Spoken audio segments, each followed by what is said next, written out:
দর্শক, বন্যার আরও খবর জানাতে নোয়াখালী থেকে আমাদের সাথে সরাসরি যোগ দিচ্ছেন সহকর্মী মাহবুবে আলম। যে মাহবুব, আমাকে শুনতে পাচ্ছেন?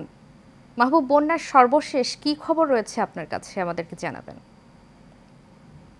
জি উর্মি, আমি এই মুহূর্তে আহ, নোয়াখালী যে প্রবেশ পথ সেখানে আছি। আমি এখানে আসার পর যে দৃশ্যটি আমার চোখে পড়েছে, আমি দেখেছি বিভিন্ন স্বেচ্ছাসেবীরা কিন্তু ত্রাণ সংকটের প্লেকার্ড নিয়ে তারা দাঁড়িয়ে আছে এবং বিভিন্ন গাড়িতে করিয়ে তাদের কাছ থেকে ত্রাণ সহযোগিতার জন্য আহ্বান করছে। তো সেই বিষয়ে আমি কথা বলবো। আমি আপনাকে শুরু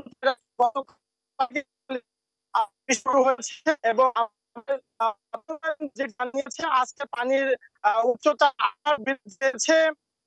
আরেকটি রাখি, নোয়াখালীতে এ পর্যন্ত 7 কাটা রোগী 35 জন হাসপাতালে ভর্তি হয়েছে।